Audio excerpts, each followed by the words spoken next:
Hello. Welcome back to Showboys. Oh, This is weird. We're live for the first time in how long's it been? a year. A year. Probably. Coming up Maybe on it even longer. because I think because Chad and I did we live stream House of the Dragon season 2 or was that pre-recorded? That will be the question that answers this riddle because we for sure that was the thing that broke the camel's back Mm. on live streams. So you're saying it's all your fault? No, Chad's fault. I actually think it was my fault. But yeah, welcome to the live stream. Welcome back, Showboys. If you're watching this after the live stream, my name's Mike, joined with my good friend Nick here, and it is finally Star Wars season. Dude. Star Wars season. How you feeling that we're back in Star Wars season? I'm excited. It was good having a break from podding for a handful of months, and this is a perfect reason and time to come back. We're about to knock out 4 weeks of Andor season 1 recap, starting tonight with this episode, and then Andor season 2, April 22nd, dropping 3 episodes a week. Yep. Straight movies. Yep, exactly. So, like you said, we're gonna have 4 weeks recapping season 1. We're gonna mirror the release cadence of season 2. So each week, each podcast episode will cover 3 episodes of Andor. So tonight we are diving into what we're calling Chapter 1, the Spark of Rebellion. So we're gonna be covering the first 3 episodes. But man, I am just so happy that I can finally use this again, Nick. Welcome to Star Boys. Did we think it would ever come back? I think I almost just consider that dead. Not anymore. Rip the newscast. Star Boys is back. But yeah, man. First off, how does it feel to be back into Andor? Really good because maybe this will be technically my 3rd time because I think I did some selective rewatching when it first came out because I knew we'd be covering it, and there were certain parts that were really good, and I always do that with Star Wars. I'll just rewatch some of the really really good stuff. But yeah, man, rewatching it, especially like with some time, ages well. Just like good show, man. Just good show, and I think I even like some parts better, and that's always like the hallmark of a well crafted Star Wars story is when it gets finer with age. And I was like, even in these first 3 episodes, especially episode 3, I was shocked at how much I forgot how awesome episode 3 was, and like some of the moments were even more cool this time around for whatever reason, and I don't know why, but they just felt extra good, better than the first time. Yeah, this will be my first time rewatching since the original airing of the show. 2022, is that right? It sounds right. Yeah. I think it was it included in our first March Madness thing? It might have been. But yeah, dude, I'm so excited to be back. Rogue One is my favorite Star Wars movie, probably. So yeah, I remember loving this when it was originally airing, and I also remember being sad that we didn't have a companion series for it while it was airing. Why was that? That's a great question. We'll have to figure out when it aired originally, and then we can kind of try to narrow down what was going on in the Showboys world at that time.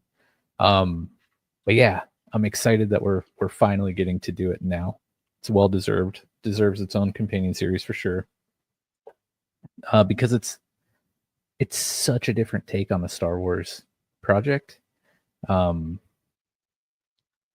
Espionage, thriller, not I wouldn't say like super mature, but it's like not as would you say it's not as childish as, maybe childish is not a great word, but like do you Yeah, no, Does that make sense? What I'm trying to say?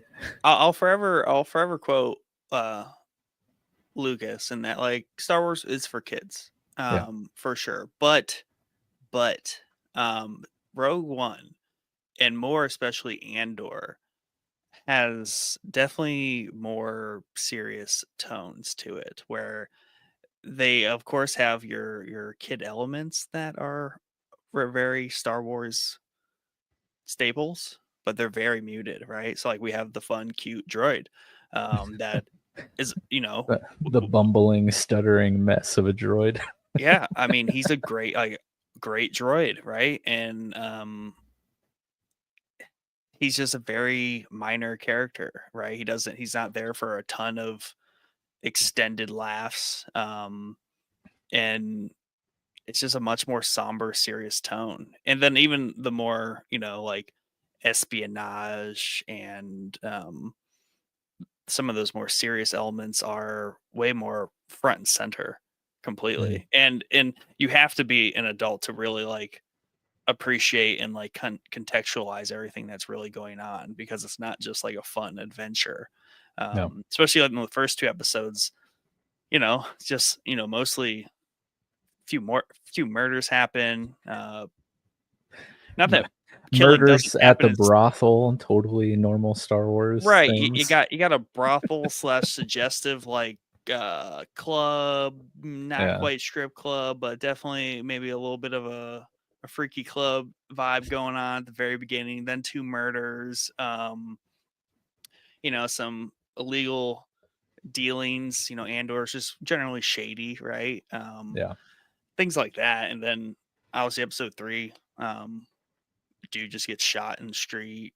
Girl gets her head bashed on the wall, handcuffed. Yeah. There's just a lot of things that are just not. Yeah, I mean, I'm not begging my kids to watch this one with me. That's what Skeleton Crew's for. Shout out, um, Crew. Right up there, Yeah. with quality Andor, but completely different vibe. Yeah. I remember honestly, I think it was Chad when this first came out saying he couldn't get into it. And I think I think the him. first 2 episodes were kind of a hang up for quite a few people.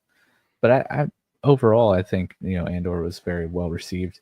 And kind of like a breath of freshness into the Star Wars like universe. But where do you want to start the recap and review? How do you want to tackle this? Gotta use this as like our primer for season 2. So and just a reminder while Nick is thinking, since we are live streaming this, if you're watching and you have any comments or questions, feel free to throw them in the chat and we'll do our best to answer them and talk about what you guys say during the episode. So yeah, I think we really just kind of got a scene set. I definitely like the opening sequence, because it has that classic like Star Wars vibe to it. Even like the Mandalorian, right? Because we're the Mandalorian, like it's just a cold open to a very strong character, and there's kind of like a bounty hunter vibe going on here. And Andor does the same thing where he's walking the mean streets of this dark imperial planet, right? Yeah. And he's after something. I think pretty early though they reveal he's looking for a sister. So they're all pretty on the nose in terms of what his intention is, but he's clearly willing to go to some sketchy places, right? And draw some attention along the way. And that's where really early we have these two local enforcers. And the one interesting thing about Andor, at least how it starts off, is we're not really in the realm of the Empire. We're kind of on during a peak Empire time, but we kind of get exposed to this concept of these fringe planets, right? That are definitely adjacent to the Empire, but like the authority influence, but not like necessarily under the right, iron sickle of the Empire. Yeah, and that's because they have partners in this situation where the Pre-Mor Authority, right? Am I saying? You think I'm saying Yeah. that right? The Pre-Mor Authority are basically like a security group, which I almost feel like are a little bit of like, not mercenaries, but like they're a security group hired either by the Empire or for perhaps like a guild or some sort of union situation here where they're overseeing the operations of what is otherwise like a very worker union kind of vibe down on Ferrix, where Cassian's currently living. Right. Because we get the scene of like the workers, they clock in for their shift. The guy hits like the big bell. They all He wear, does they this all little wear, like, ooh. yeah.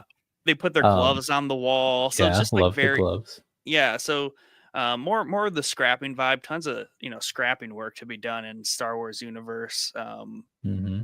Post Republic. But yeah, I mean, it's cool that they set us up, Empire adjacent, and we get this different enemy, more, so to speak, from these kind of in the middle authority figures where they're really just kind of the muscle and they keep tabs on everything for the Empire, and we kind of see how they operate, and the show leads into why they're not the greatest, and why they kind of suck, and that's where the Empire eventually has to step in, and that's where you get the heel of the Empire coming down on Yeah. these riffraff people who think they can be free and do whatever they want.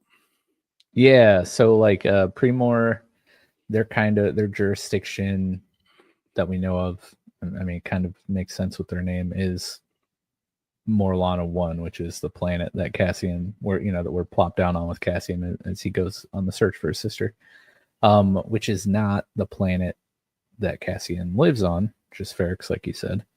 So yeah, he gets in the scuffle, accidentally kills one of the officers, and then to cover his tracks, murders the other officer, and then takes off.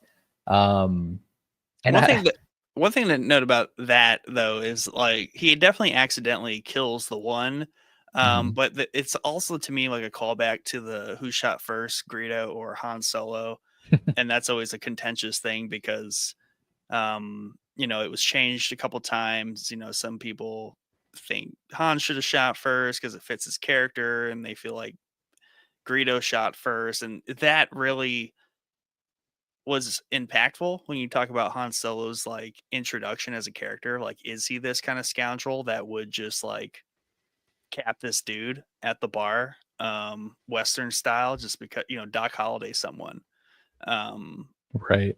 And they reuse that idea, but are very more forward with it with Cassian, where okay, yeah, he accidentally killed someone, an authority figure, but then he doubles down. He's like, well, already took that one too far, so I'm just going to kill the other one. No hesitation. So, yeah, that's kind of like a little play on a theme there.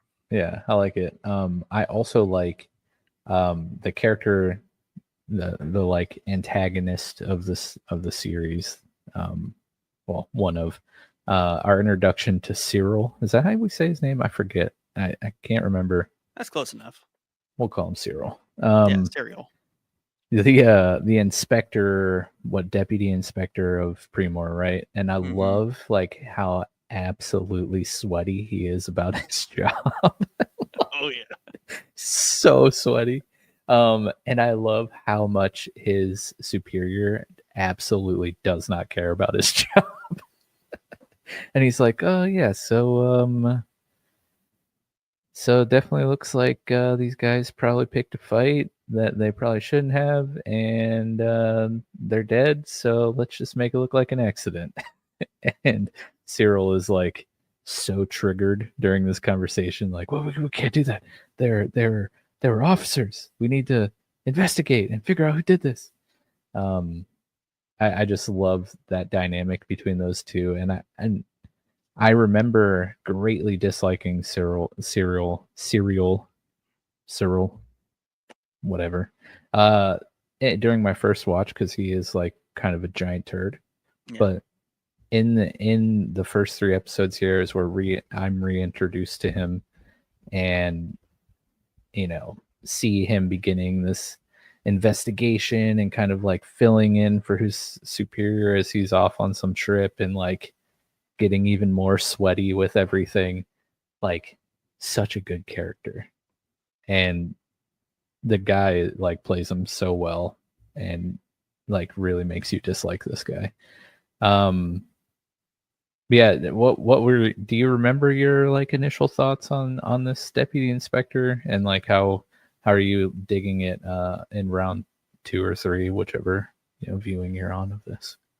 Yeah, I think I've always been just like skeptical of him as a character, but he plays a very important part to this story, obviously. But even the dynamic with his boss, right? Because we hear Luthen and Andor talk about this in episode 3 about like how fat and like self indulgent or like full of themselves they are, right? The Empire being that. And you kind of see some of that through this character, right? Who clearly works for the Empire to some degree, but he's just got a nice comfy job, and you just kind of keep the caps on things, and things just kind of move along without much thought of like a moral compass about it. And then you have Cyril here, who he's young, he aspires to do the right thing, and in this case, right, when we see a lot of exploration of this in Disneyfied Star Wars, where we're exploring the more gray area of Star Wars. There are people who believe that's the fundamental issue with Disney era Star Wars, is that it explores this gray area and suggests that there is no necessarily good or bad side to some degree, right? That everyone has a little bit of darkness and or goodness baked in them. I think it's fun to explore that because that's a little bit more mirroring reality without being too on the nose about it.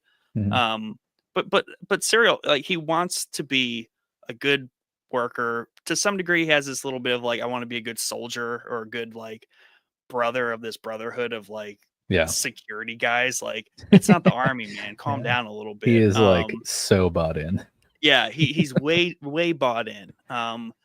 And it's funny you bring up the army thing though, because like later on when he like gets introduced to basically like the boots on the ground officers that are very, very military-esque, and like how he totally does not fit in with that, and like totally makes himself look and sound like an idiot with them. I loved that part too. Yeah, so you just kind of have this character that wants to be morally right, and he's just like on the wrong side of the coin, but he doesn't know it, and that's the interesting thing about his character.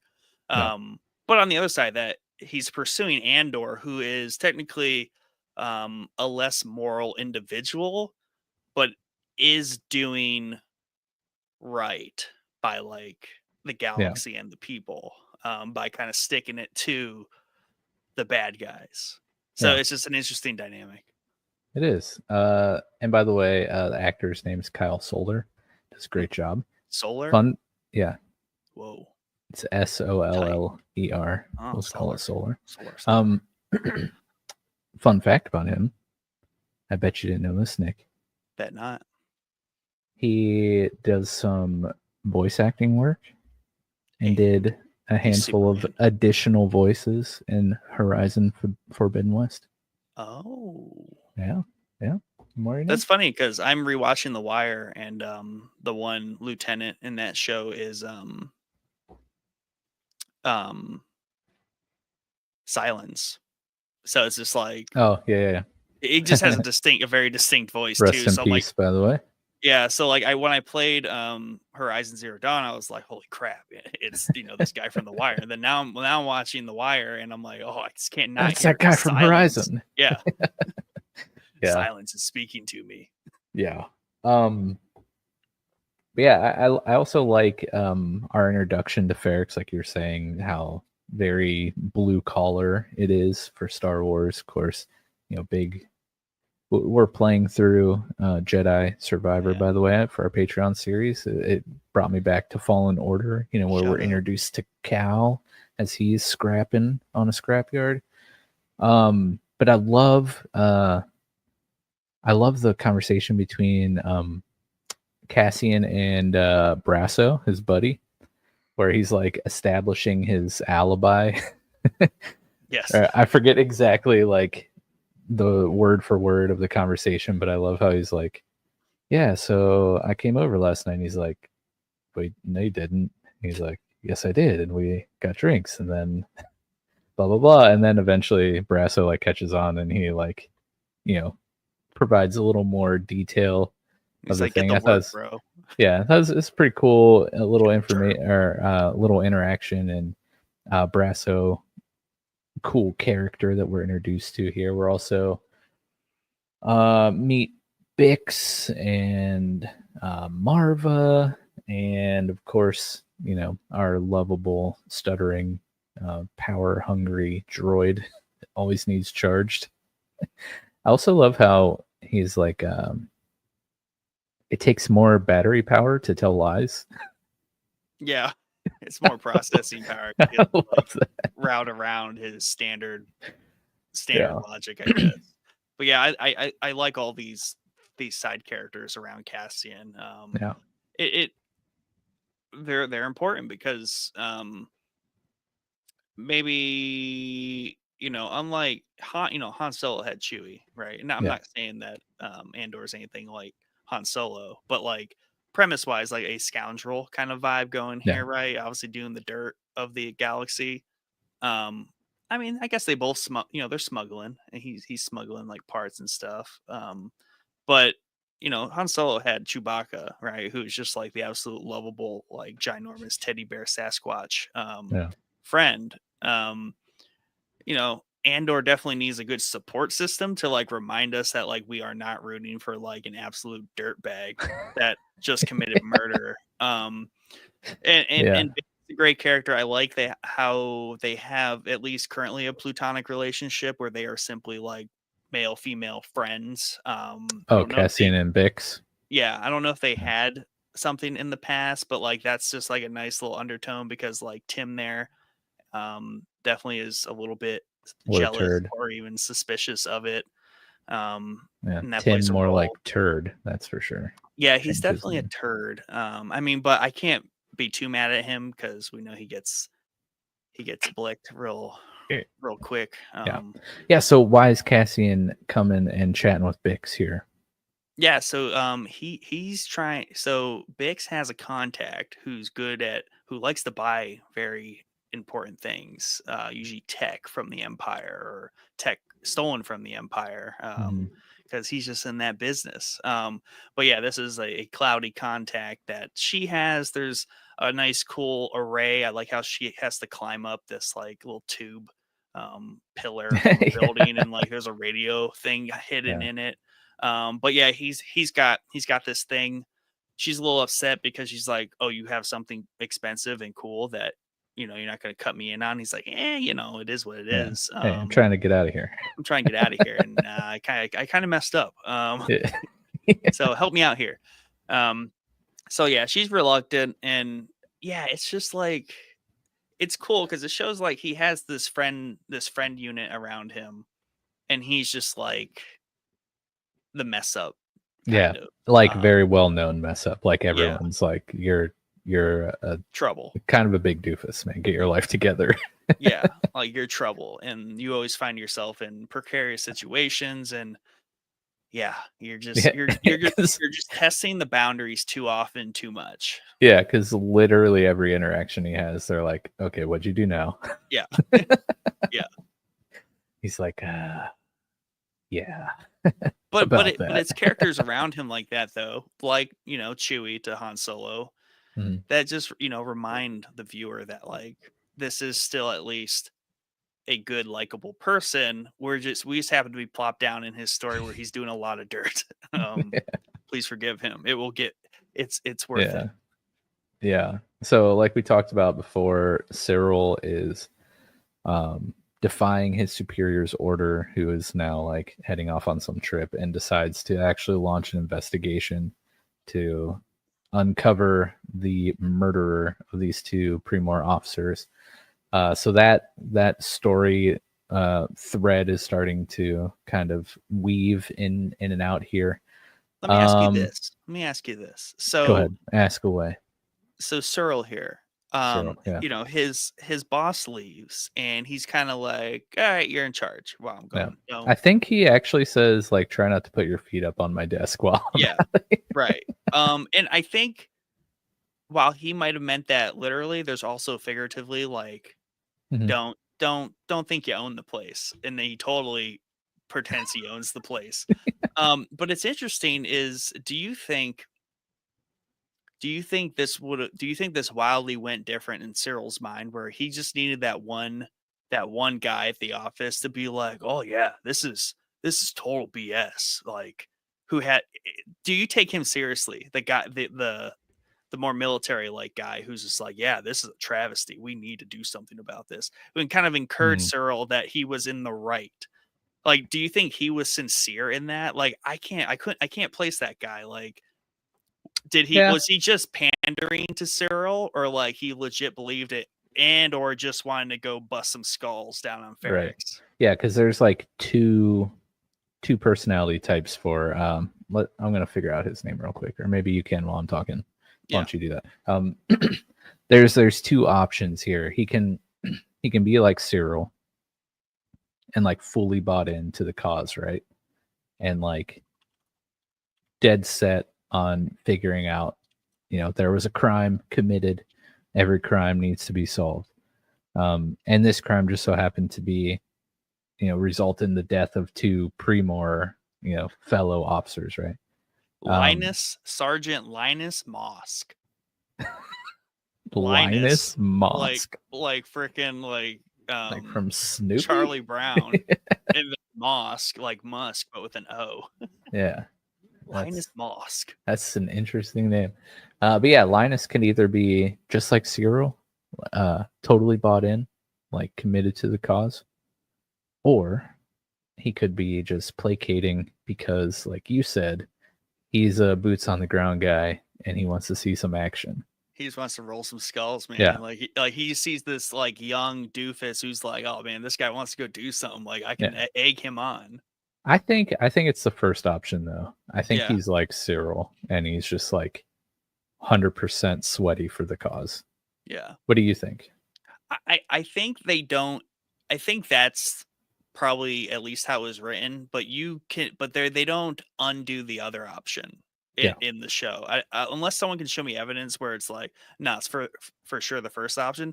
You can pretend that like he's also just the guy in the office egging on like the new guy to do something stupid. It could be, yeah. It could go either way. They do it. I think that's one of the strengths of the show is it kind of does that for a lot of things where it doesn't clearly define things and kind of leaves a lot of the I wouldn't say like morality, but a lot of the actions up to interpretation, which I always like that, like being able to put the audience in the driver's seat and let them, make the determinations of what is what. Yeah, I don't know. but I mean, I think it's real. I mean, it's more fun to think the latter, but I also think that's a real interaction and like way some relationships are built. It's not that Mosk here has any sort of ill will or like, is making fun of Cyril and the way he is, but it's just convenient for him because he's like, oh yeah, like I like this guy on because we're gonna I get roll to go some do skulls. something. Yeah, we're gonna tune some people up on Ferrix, and I get to play like Army Man.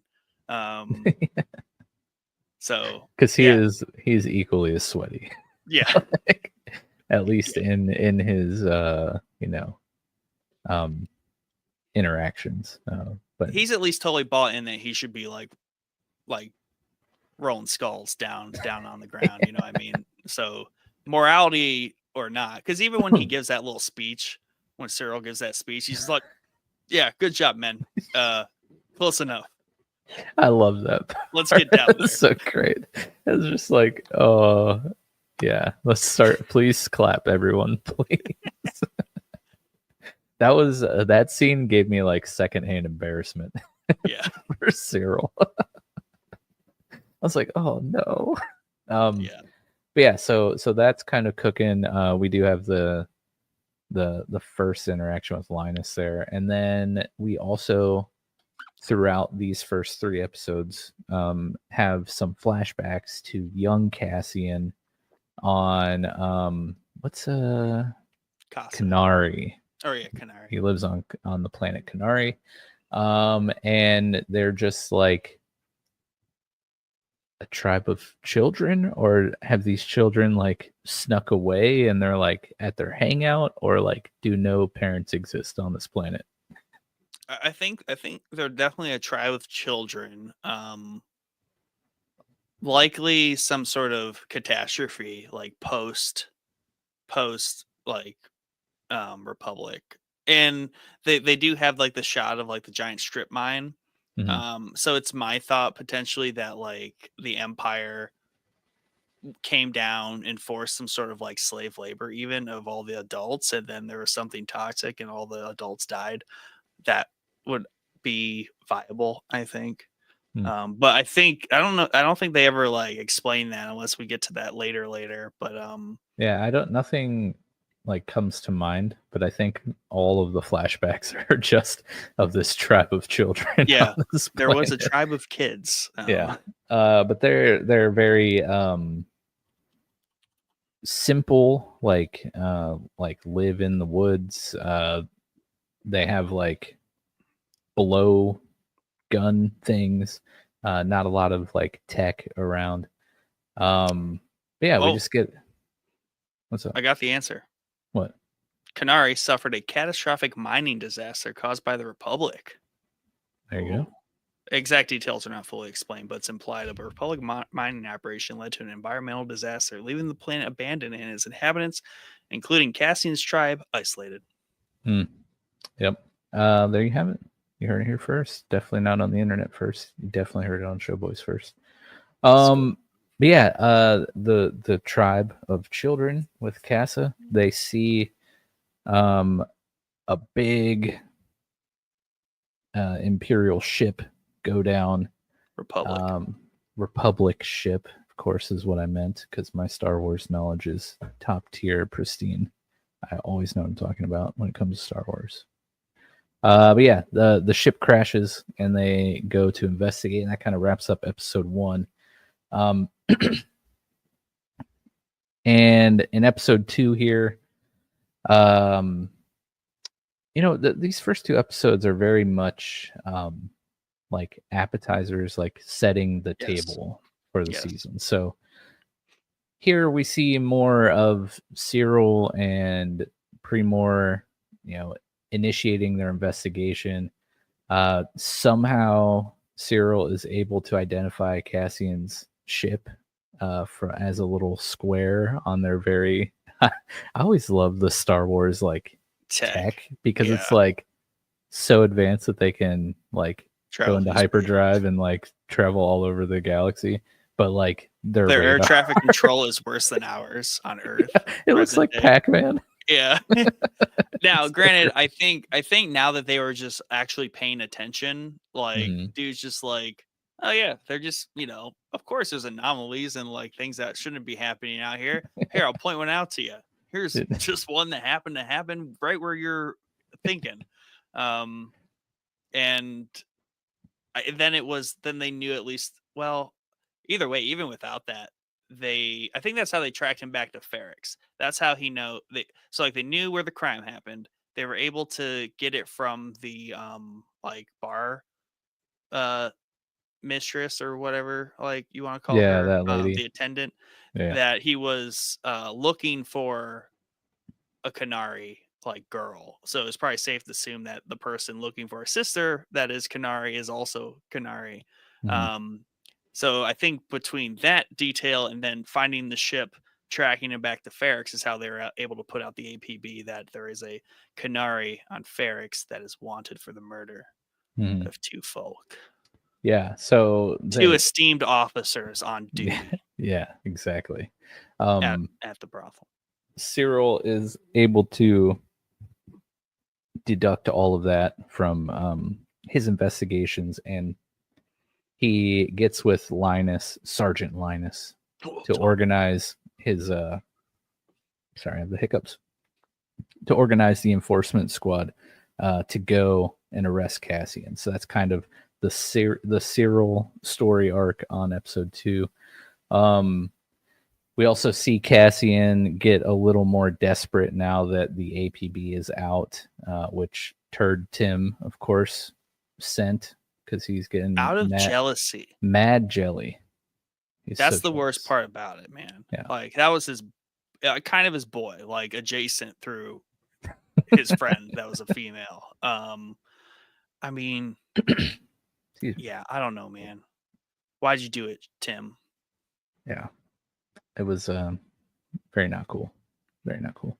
It's okay. Like I said, you can't be mad at him too much because he gets iced, and right.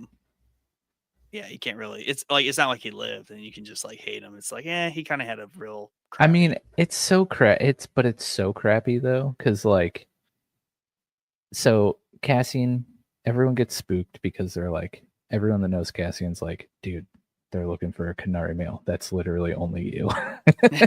And so Cassian's flipping out. So he meets Bix to like speed up this whole like meet with the dealer thing because I really got to sell this thing because I really got to go. So Bix is like stressing about her friend, right? And in her like stressed out state, she pays a late night visit to Tim, who like after he calls Primor, like it kind of looks like he kind of like is dealing with a little bit of regret of like, maybe I shouldn't have done that. And then Bix comes over and he's like, but that doesn't matter anymore. I feel better now. Yeah. Now another thing, and this happens at least twice in this show to my memory, is there is you know, the suggestion of sexual interaction, which really doesn't happen in Star Wars anywhere else. Like at most we get like some smooches, you know, Han and Leia and her brother. So, but like, yeah, in terms of like Bix getting down, a little tipsy, like, you know, that's where we got that adult flair here. Another example why this show is kind of separate from the rest of the Star Wars crowd, where not really made for the kids. Yeah. So Tim kind of takes advantage of the situation, and I think it actually does make him feel like a little crappier the next day. Yeah. So even though Tim is a turd. Well, because he knew the reason he did that was to like get rid of Cassian because like it was threatening his relationship with Bix. But like, no, bro, clearly she's with you. She just happens to have a friend that she worries about. Sorry, dog. Yeah. But Cassian, he hides his little piece of machinery tech on that abandoned ship. Yeah, that's kind of I think is that where he tells B the droid to like lie for him, and he's like, do you have enough? Are you charged enough to lie? Yeah. Which I still love. I love that so much. But that, I mean, honestly, those are kind of the big events of episode 2, and we get another flashback back to Kenari. This one, the group kind of makes their way to the wreckage, and a Republic officer or soldier comes out of the ship, and the girl, which is like their de facto leader, it seems to be. Like, what was she doing down, like sneaking up on him, and then someone made a noise and got the trooper's attention, or I forget exactly. Yeah, she was just like scoping out everything ahead of everyone. He falls out of the ship, spooks her, and then he just kills her, and then they start like darting him down. He gets like so ends up like a pin cushion. Yeah. But they're the children's tribe leader eats it, and everyone's sad. and they run off, but Cassian advances on the ship, and goes inside. But He also does. one more important thing about episode 2, we are introduced to Luthen. We Yeah. actually see Luthen. We see him Is that when head on out the he's? Ferrix, gets on the bus. Yeah, that's what I was gonna say. Well, no, he just steps out of his ship and he sees Ferrix, the town down below. Then I think we yeah, cut. because the bus is in episode 3. Yeah. Yep. One thing I arguably maybe like the best character in Star Wars. Man, he's like Star Wars. Maybe. I mean, I'm throwing it out there.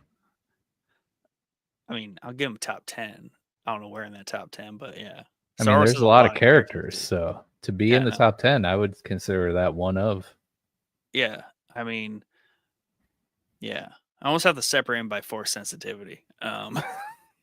Oh gosh, such a nerd. Yeah. But one thing, speaking of B, and like, this is something I don't get with droids. Like, droids have to carry comms, which are just speakers, right? And in episode 3, we get a really bad example of this. Yeah, we get it playfully with like R2 and like the movies and stuff. Because R2's just slick, but like poor B, man, like he's not slick. He's just old robot. He can barely talk. I know. And then he's just like holding holding the comm speaker of a wanted individual while being interrogated by some busted officers. I don't know. I just felt bad for him in that moment. Like, Star Wars, don't do it. Yeah.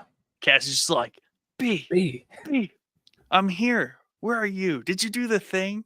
Tell her I'm sorry. I messed up. I'm guilty. Let me say all of the incriminating things without like explicitly saying I committed murder on Morlana 1. Yeah. I still feel bad about that thing. Yeah. If the cops are there, tell them I'm sorry. Yeah. But yeah, episode 3, Reckoning. But also before that though, like when Cassian's going onto the ship, Kassa, I'll say for young child Cassian, when he's going onto the ship, is it 2 or 3? I know we see it in 3, but I think we see it first in 2, where the troopers, their faces are like greatly discolored. So it's like something strange went awry on the ship. Yeah, it's like a nod to like Alien or something. Yeah. Like something got loose on the ship, and I think it was just a toxin or something. It killed them all. Yeah. Which probably, because the one dude with his adopted mother was like, whatever, or she told him, it's like, whatever it is, it's gone. Like, take your mask off, doofus. Let's get these power cells. Shout out 2020. Yeah. Get your mask off, doofus. Yeah. Well, why don't you take us through episode 3? Yeah. So, I think it was episode 2. Yeah, the embarrassing, embarrassed by proximity just by watching. I think that was the speech. Was it? Because the first time we see these doofuses in episode 3, they're like, the ship comes out of hyperspace and the landing craft docked down. Oh yeah, you're right. Yeah, so 2 was the embarrassment by proxy. Yeah, because they're around. I can't be the only one that felt secondhand embarrassment for him. Oh no, it was embarrassing. That was such an awkward speech. And you could tell that he had been like waiting his whole life to give a speech like that. Yeah, that was his moment to like. It's like, this is my time, and then he just literally peed his pants. Yeah. Yeah, he's just in over his head in every direction, but he's so bought in. He's just like, this is just it, man. I'm in it. This is awesome. But yeah, so yeah, they arrive on Ferrix here in episode 3. They got this like cool like triangle block ship that comes out of hyperspace.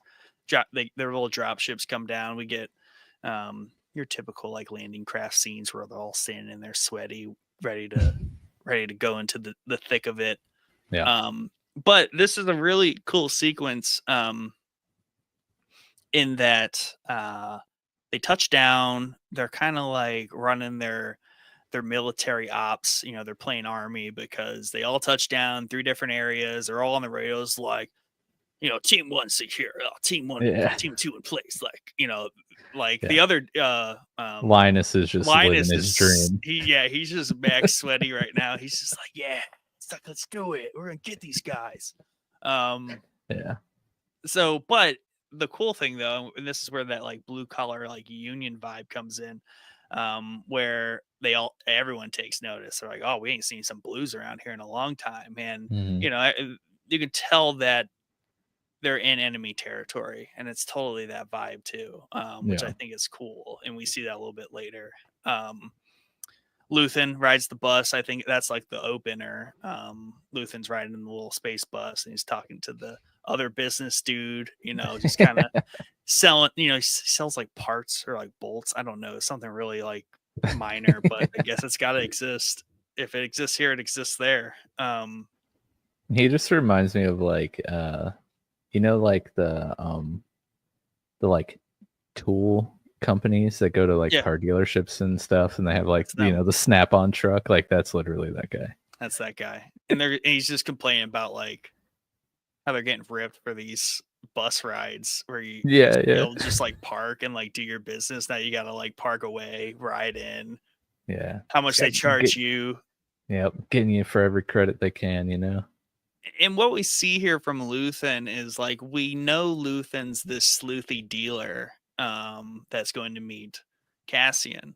But we get this glimpse of Luthen where he's able to play a role, right? Put a mask on and just meld into his environment and just be completely an atypical person that no one would make mention of. Like, this guy's never going to talk about him in a suspicious way. Like, oh yeah, I totally saw that suspicious guy.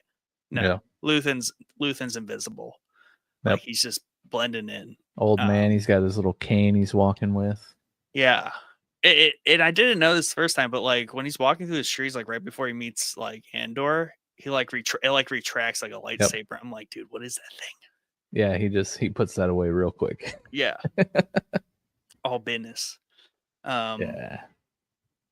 So yeah, and they're so Cassian's kind of booking it to the meat spot. Oh, and it's getting so intense too, because like all of the people of Ferrix are like, they're seeing the Primor like go through town, and they start like smacking all the metal, like basically like makeshift alarms through the town where everyone is just banging, like sending out the warnings, and like shops are closing down, like closing the garage doors and stuff. And that happens because they touch down. Bix puts it all together because one of their friends comes in, and he's like, dude, they're here for Cassie, and she's like, what? How would they know that? And then Tim's like, I have no idea. But he's like, it's okay, babe. I totally told them. And she's like, she's pissed. And that's when, because that dude who came in and told her, then he went and started banging the first things and told what I take as his son to go do the same. And then they all start lighting up. And that's a really cool thing because, it's a scare tactic. Like, that is like nerve wracking, especially when they're, these officers already feel like they're out of place, and they're where they probably shouldn't be. And then they got everyone knows they're there. It does it. This whole it also escalates. That escalates though. He runs and tells Bix because they show up at Cassian's house. Yes. And start beating on talking Grandma. With Marv. Yeah. Marva. And everyone's outside like, hey, what's going on? She's an old lady. Yeah. But yeah, no, and this whole episode does such a great job of ratcheting up the tension, like, because all that's going on. Cassian is trying to meet up with Luthen. Luthen's making his way to meet up with Cassian, and this whole time you have the Primors slowly, creeping through town. They're super on edge because, like you said, they're like fish out of water in this place. And you have the whole town basically like rallying the town, or like warning the town of them. But yeah, they get into Cassian's house, and what happens next? Yeah, so they start turning the place upside down. She's obviously disgruntled about the whole situation. They're not pleasant with her. They start interrogating B, and that's when the stupid calm thing happens. And of course, Linus has a thing that can like triangulate the direction and maybe Oh yeah, location of where the com's coming from. Um, he's been waiting his whole life to use that. yeah, he has. He's like, finally. Yes. Which is funny because that The Wire has a lot of those moments because it's about cops using like for the 2000s, groundbreaking tech where you can like wiretap phones. So they have all these fun gadgets that they borrow from the FBI. So it's kind of a little bit of that too. Nice. He probably got that from the Empire. He's like, dude, this thing's the coolest. We're gonna bust us some criminals with this. So yeah, so they get privy to the location. He calls it out. Linus calls it out to the other squads. There's a squad that's close. And we're talking about squads of 4, 12 total. 3 of them roaming around. And I like how like they leave the 2 dudes there to watch Grandma and B. And so like they roll out, and he's just like, oh, it's like a 10-minute walk. And I'm thinking about that. I'm like, 10-minute walk, like that's not short. It's not far, but it's not short either.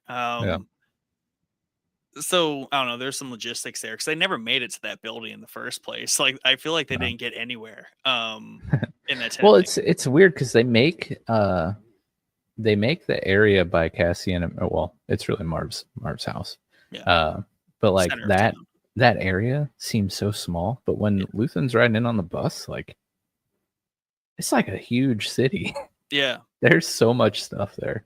Yeah. Assuming that's like what they're flying over at the time, but yeah, parts of it. I mean, I think it's just like really long though too, and there's just that main street that goes through the whole middle, and I feel like at one end's probably like the starport, at the other end's like more of these warehouses where Cassian's at. So I kind of get it, and they kind of got to hustle through town.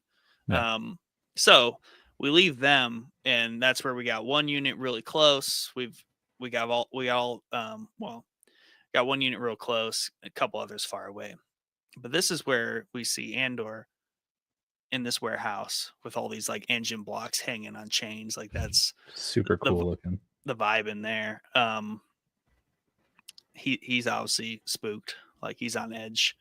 And it's like a Starpath unit, and basically the way Cassian described it to Luthen is like he said offhand, he's just like, you could track every Imperial ship, within so many parsecs of this thing. So like it's a pretty cool piece of tech. It's unused, perfect condition. He's trying to get good dollar for it.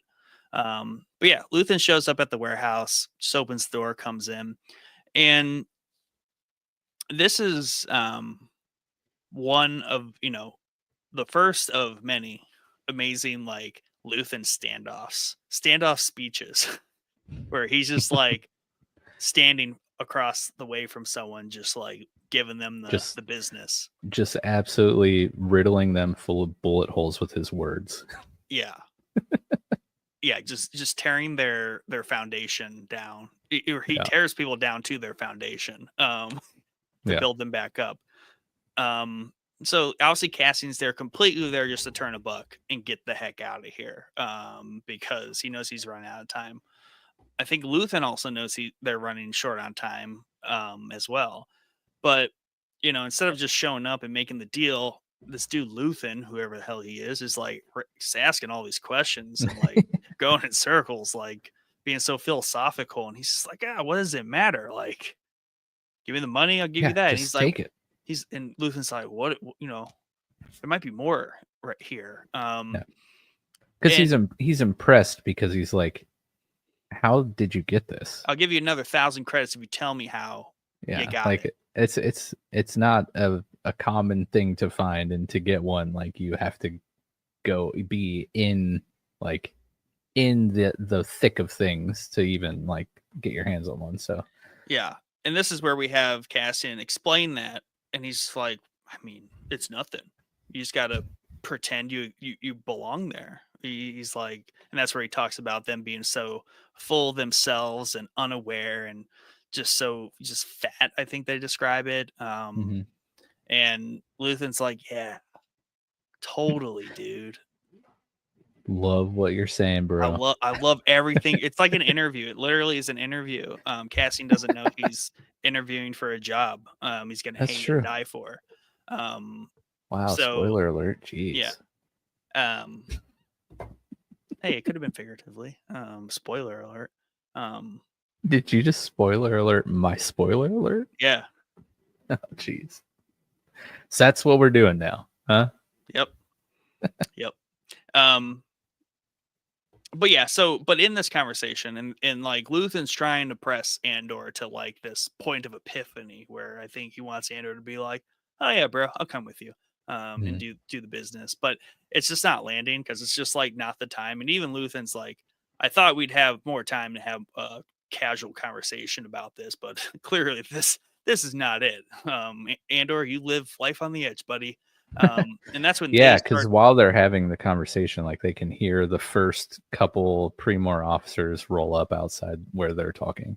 Right before that, they start to hear the clanking. So like we're a little like time adjacent to when the clanking starts. So they start to hear that and they're like, oh, definitely running short on time. Then the Primor officers roll up outside and they're like, yep, we are out of time. And then we get the first like ultra slick move by Luthen where he's like, oh, some snap charges on the door. And Andor's like, when did you do that? He's like, always build your way out on your way in. I'm like, this dude means business. Yeah, this isn't his first rodeo. Heck no. But yeah, that conversation's super cool. And it's just like a little tasty morsel of what's to come out of Luthen in season 1. Yeah, he didn't really succeed in recruiting Andor, which I think was his main goal. Do you think it was his goal like the whole time, or like that goal kind of came to fruition during the conversation and interaction? I think so. I think it's established that Andor's aware of the contact Bix has being Luthen. This dude buys anything, especially anything that is to the disadvantage of the Empire. So I think Luthen has, he has his feelers all around the underground and throughout the galaxy. This dude's on the ball. So I think like through Bix, he was aware that Bix had this guy who with Bix was able to come up with some good stuff over the years, or over the time. So I think through that, he had like an inkling, like, yeah, you never know. So I think once the item was like, bro, I got this thing, and then he's like, okay. I think he knew at least that he was potentially walking into someone to interview. Like he needed to meet this person if this is in fact the level of stuff that they're turning over to him. So I think he had an idea it was going to be an interview. And I think literally through the interview, he then decided like, yes, you are exactly the kind of person I'm looking for. You're muted live. Try to do you guys a favor and avoid a throat clear. That's what I get. Yeah, so his rebel senses were tingling, you're saying? Yes. But yeah, so he didn't really succeed though. But they do make a pretty cool action-packed escape. I loved the shootout and like the huge engines like hanging and slowly falling, and dude, it was a good shootout. It was really cool. It had some weight to it too, with like those dudes have some heavy blasters and like stuff was just blowing up. It was good. Yeah. But yeah, keep going because I know we're getting to like your favorite part of this episode. Yeah. So yeah, they have this crazy shootout. Linus is like on the comms, and he was like, "I told you to wait." And he's like, "Where you are in the thick of it, man. We got 2 people down. Like shit's blowing up." So like they're trying to hustle. And did the other okay? So but meanwhile though, the other 3rd unit is also scrambling through the streets. That's where this is one part I didn't get. Like they're running through the streets, they see Bix running from them, and dude's like, "You look scared, girl. Come here," and like grabs her and like roughs her up. Like I was like, clearly you have somewhere to be going. I think, like, why you just like I Right. get she looks suspicious, but I I don't mean, know. everyone was kind of acting scared and suspicious. But yeah, Yeah. that was kind of silly. One thing though, did Andor recover the Starlink? He did not. That's right. He But yeah, almost did to his like near death. Like 3 multiple times he times. tried to grab it, but like he got denied many times. Yeah. But yeah, so yeah, we got Bix then like handcuffed and roughed up, and that's like more or less then like Tim comes. Yeah, Tim the Turd, be the hero. But like I get it, like they pointed their guns at him, told him to stop, but then he still makes a move to like go to her. So I get in the whole like cop paradigm, like clearly he was a threat or something, so they just need to like murder him right there. So that was all just bizarre. I was like, I don't think y'all should have stopped for that. Like all 4 of you stopped what you're doing to like just detain this suspicious person of all the running people, whatever. But yeah, Cassian and Luthen make out of the little warehouse. They go through like a little like furnace, like leadway that leads out. One dude survives in that whole shootout because the 2 I think like the charges took out like 2 of them, and then there's a dude on up top and the dude down below. And even they're out of the building, and Cassian's like, oh, what if it's just 4 of them? Like, let's just go kill him and go get the box still. Like, he's still bent on getting this box back. And Luthen's like, dude, they did not just come with 4 dudes for you. Right. Like, and in Luthen's eye, he already has the valuable piece. Yeah. He's got the gift that will keep on giving. Yeah. So he's like, I've secured it. It's you. It's like, dog, you are it. You're the cargo. Like, let's go. Like, stop trying to kill yourself right now. And then the dude pops out on like the ramp and like starts shooting at him. Had such a good shot. Like he showed up before they noticed him, and then he just shoots between their heads. I was like, so bad. Oh, so not good. Not good. They would have been better off just like seeing him and just killing him before he shot. It just didn't feel right that he just completely missed both of them, and they're standing next to each other. Like, come on, man. It's that main character energy, you know? Yeah. So yeah, dude's like, yeah, we're all down. There's things blowing up. After Tim gets shot, and this is kind of like an important thing to the vibe. Tim gets shot. The leader of that squad takes the dude who basically nervously overshot like some sort of rookie cop. Yeah. And was like, because he like takes his hat off and takes his gun. He's like, go back to the ship, you idiot. And sends him packing. In that, like during, I think it was grandma's little speech where she's kind of like talking to them about, she's like, it's not really while it's like the noise gets to you, it's when it stops is when you should really be worried. And then dude's like, shut up. And the other dude's like, stand by her, like scared, like, why?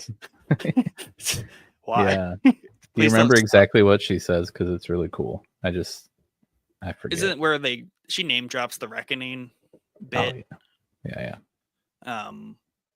Yeah, she's being all like ominous and spooky. Giving her Luthen style speech. So anyways, that dude's going back, but we also get in that clip of her little speech there, his buddy, I forget his name. Brasso. Yeah.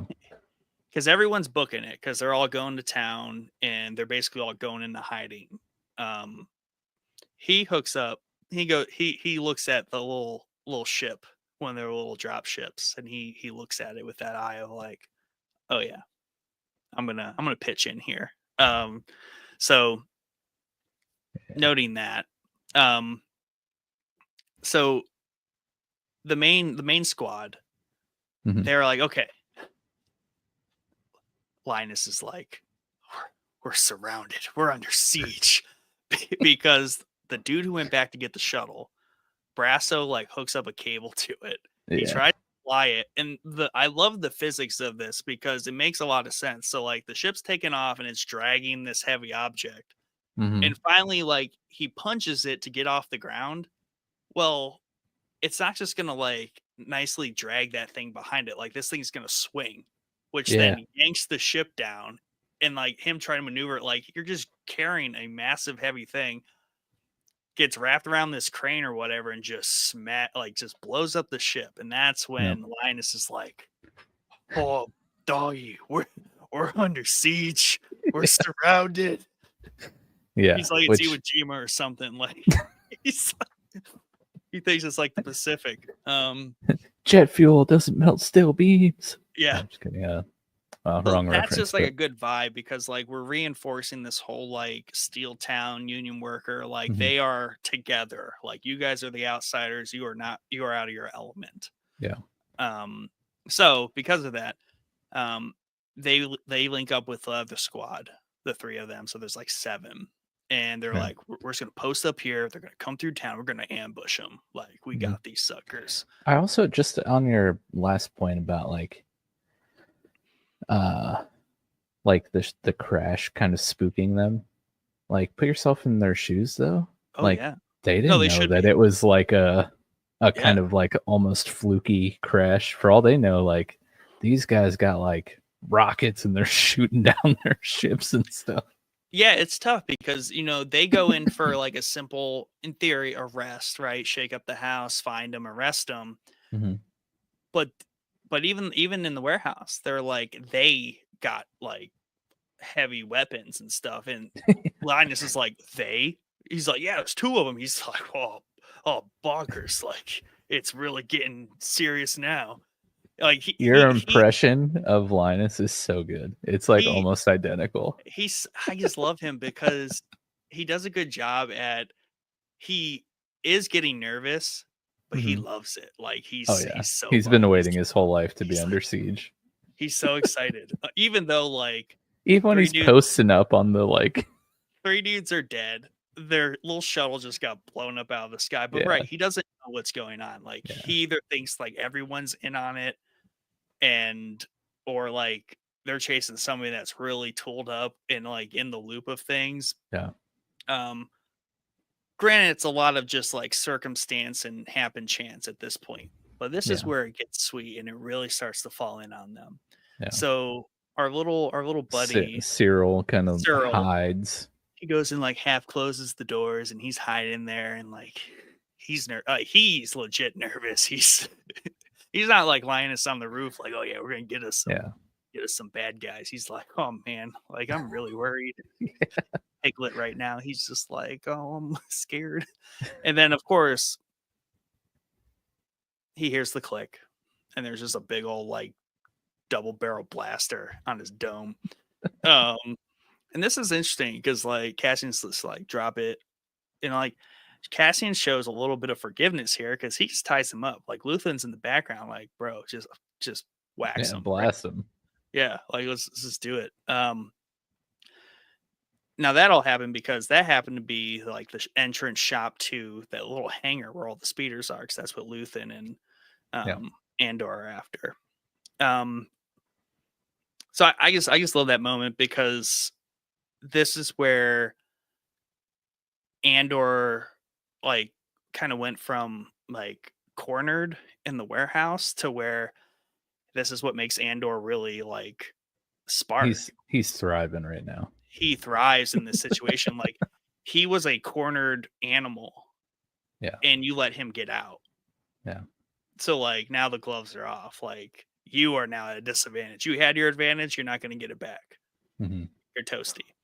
And he's just like this is where like Luthen basically is like just along for the ride. Like the only thing he suggested was like kill the dude. Yeah. Then Andor's like, Luthen's like, which one do you want to take? That was weird. Like are we just shopping right now? Yeah. Is he also testing him? Like, what's your pick, dude? Like, what are you gonna do? Instead, he's like, you got any more of those snap charges, dude? Those things are handy. So this is cool because I like how they run the speeder out there. It's like an enclosed one. So dummies, Linus and crew, they're just like, oh yeah, let's light this sucker up. Let's stand in front of it as it comes toward us and just shoot it. And like coincidentally, they make it flip over and almost land on their dumb heads. Yeah. And there's just that great moment where hold on. Does Cyril get out? Yes, he comes out and he's like, they're in the hangar. Yeah, it's because they tie him up, and then one of the other officers in the party like stumble on him like hog tied. Yeah. And he comes out, he's like, oh, they're in the hangar, like, and then that's when it busts out, right? Because then when it flips and it's like turned over, Linus and Cyril have this dumb like grin at each other, like they just yay, we like, did it, like all that was hell, but like we really did it. And then boom, it blows up with the snap charges. Yeah. They're like now shocked because 3 more dudes just died. They're like down 6 to 8 people of their like 12 people crew. That's not good for when, keeping your job. When you're supposed to be like laying low, don't put your feet on my desk. Yeah. He just took a big old dookie on his desk. You go from trying to avenge 2 dead colleagues to killing another 8 colleagues. So they have that. It's just those two. I love those 2 idiots because the grins on their faces when that happened, and then they just absolutely get schooled. Yeah. And they take off on the speeder. And they just like ride right through. Wind in the hair. And Luthen's like, it's just funny because Luthen's just like, he's just giddy on the inside, right on the back. Like Andor's all serious, like, yeah, let's just get out of here, man. Luthen's like, oh yeah. He's like, I got a new toy. This dude's sweet. Flying colors. This interview has gone so well. Again, Andor hasn't been like, doesn't know he's at all being interviewed. Right. And being like forcibly recruited. Like no other choice. He's just trying to survive. Luthen's just like, oh yeah. Yeah, this is going swimmingly. This is great. He's like, this was a fun day. That's Luthen. He's like, this was a good time, man. Like good. But oddly enough, so is Andor, because like you said, like he's living his best life in the chaos. Oh yeah. I don't think he enjoys it, but he's good at it. Yeah. But this whole episode was great, and the tension was just palpable through the entire thing. And I mean, I was like yelling at my TV, like I was watching a sports game, because I was like, get those, like, you guys suck. You guys got schooled. You got your like big foam finger, and it just says Cass on it. Yeah, it says Luthen Cass. Yeah. I love it. But speaking of Kassa, we do get another flashback, and in episode 2 on the ship, young Kassa is like in the control room or something, and he's first off, he sees his reflection for the first time, I'm assuming, which is cool. And then I think maybe he's like upset with himself for the death of the girl. And they do the cool thing here where this, and I thought about this, I was like, Aaron would hate this right now, because they're like telling 2 different stories, like very in quick succession, right, to run the parallels of it.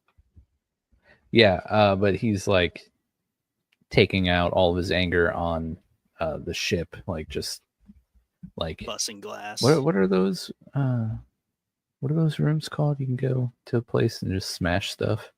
Rage room or something. I'm not. It's like it's like they used to have one in Hartville, by the way. Shout out Hartville.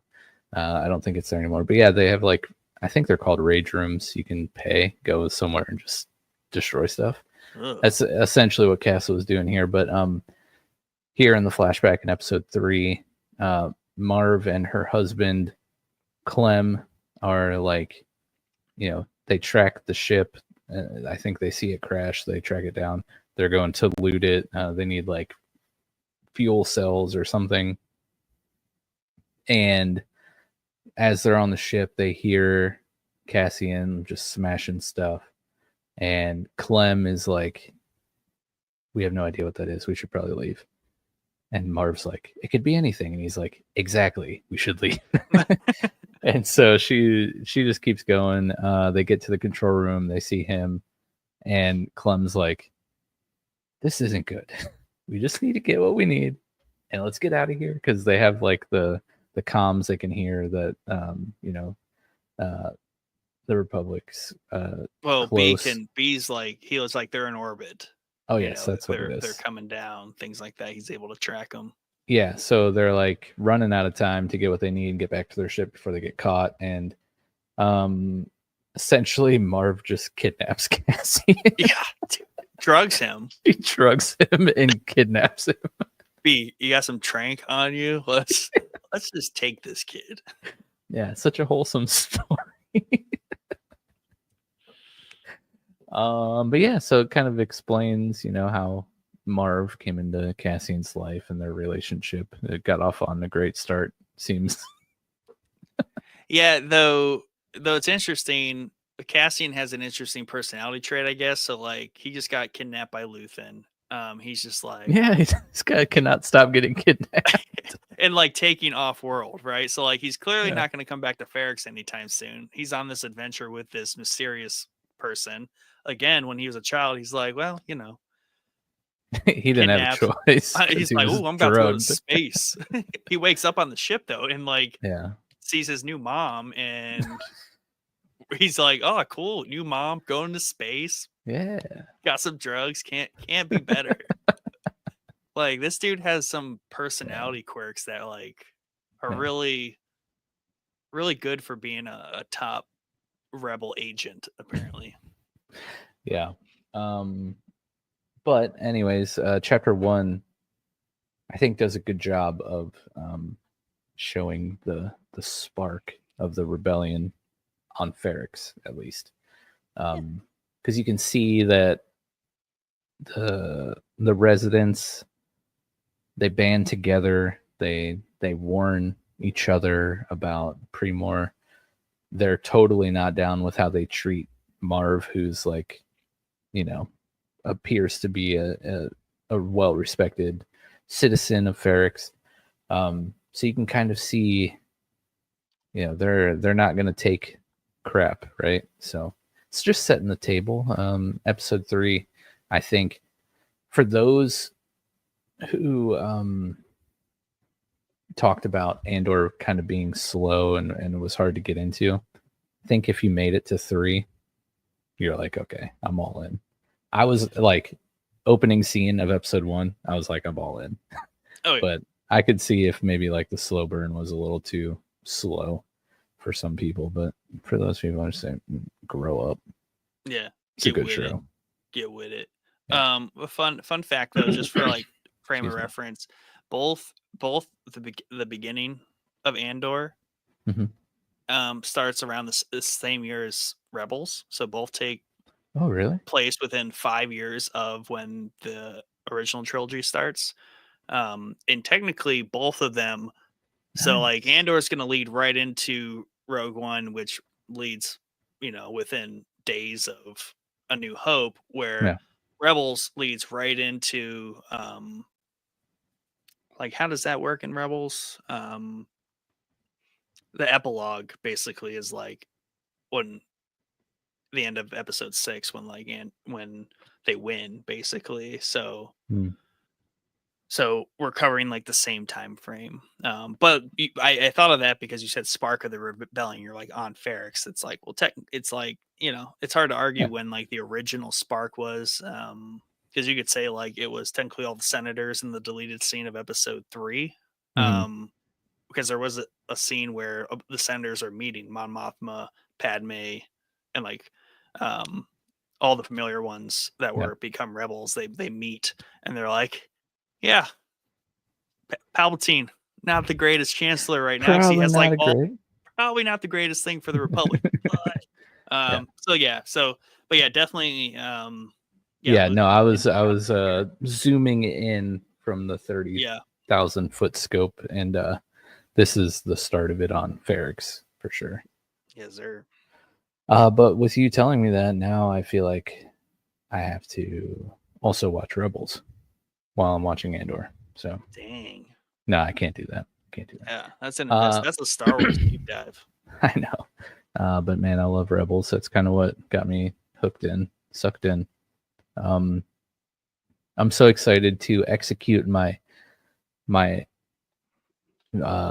watch plan. After season 1 finishes our pod, we're gonna be rolling right into season 2, and then immediately I'm gonna watch Rogue One, and it's just gonna be like, I'm Think just you're gonna watch A New I'm Hope? so excited. Well, let's not get carried away.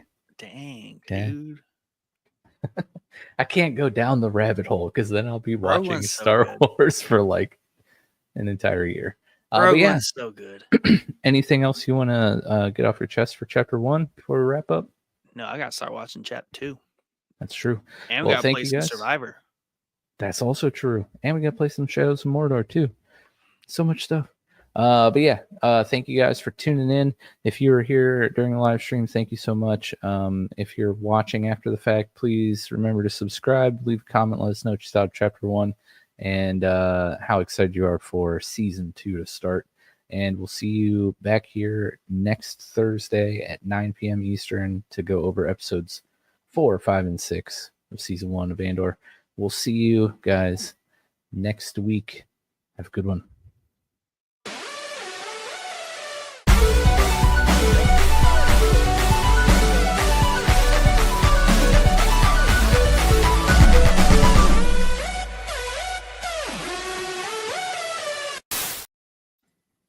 How'd you feel about the return to live stream? I think it was good. Got to Yeah. rally the troops, but it was a good time. Yeah, maybe it'll be the spark of our rebellion against pre-recorded episodes. Darn tune.